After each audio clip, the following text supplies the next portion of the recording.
Oke, halo Mas Mbak semuanya.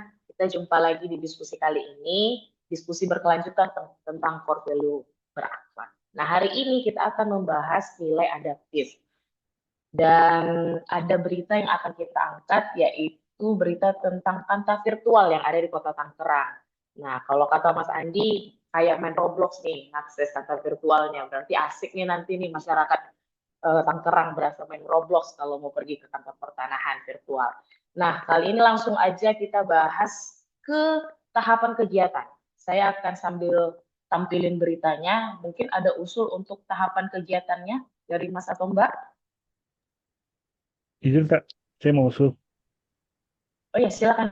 Eh, Tahapan pertamanya dan utama mungkin yang perlu dilakukan yaitu sosialisasi dulu ya Mbak ya. Karena ini kan benar-benar hal yang baru bagi masyarakat. Mengingat pemohon yang datang ke kantor pertanahan itu kan eh, dari segala kalangan usia. Dan biasanya didominasi dari kalangan yang belum melek dengan teknologi seperti ini Mbak. Iya, benar juga nih kata Mas Haris. Mungkin ada yang ingin menambahkan? Saya Mbak, mungkin saya mau nambah ke bagian stepnya aja ya, menyambung yang udah disampaikan sama Mas Haris tadi. Nah, untuk yang pertama mungkin kita bisa membuat urutan tata cara mengakses kantah virtual. Kemudian yang kedua, kita bisa membuat daftar jenis layanan pada kantah virtual kantor pertanahan. Kemudian yang ketiga, kita menentukan metode sosialisasi mengenai kantah virtual kantor pertanahan seperti media sosial, tatap muka, dan juga video tutorial. Terus yang keempat, kita mempersiapkan keperluan untuk demo kantah virtual. Dan yang terakhir, kita bisa sosialisasi kepada masyarakat. Oke, kayaknya semua udah sangat detail dijelaskan oleh Mbak Grafiska ya. Berarti kita tutup untuk tahapan kegiatan. Kita lanjut lagi nih untuk outputnya. Ada usul dari Mas atau Mbak? Saya usul ya Mbak, terkait outputnya sendiri itu karena kita fokus pada sosialisasinya, maka saya rasa untuk output yang tepat adalah masyarakat teredukasi dalam akses kanta virtual ya Mbak. Gitu. Oke, mantap, cocok. Sasol cocok untuk output-output. Oke, kita tutup. Kita lanjut ke keterkaitan implementasi kanta virtual dengan nilai yang sudah kita pelajari di agenda kedua ini. Kira-kira apa menurut Mas atau Mbak keterkaitannya? Kalau menurut aku ini lebih ke adaptif ya Mbak, yaitu cepat menyesuaikan diri menghadapi perubahan. Seperti yang kita ketahui, Kantakto ini kan hadir sebagai wujud nyata transformasi pelayanan publik yang modern itu. Melalui sistem ini, masyarakat tidak perlu lagi datang ke kantor langsung, cukup dengan mengakses layanan secara online dari mana aja.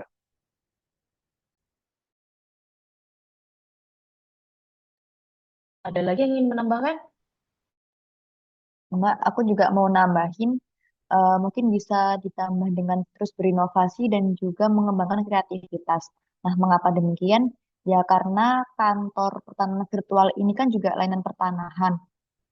Itu kan merupakan inovasi yang sebelumnya belum pernah diciptakan untuk layanan pertanahan. Nah, inovasi ini tuh merupakan langkah nyata dalam mengembangkan kreativitas layanan pertanahan dalam menjawab kebutuhan masyarakat dalam mengikuti perkembangan teknologi saat ini. Cukup sih, Mbak.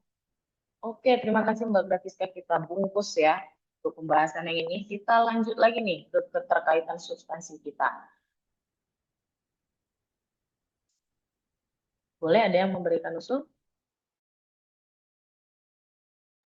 Gue mau kasih usul Mbak.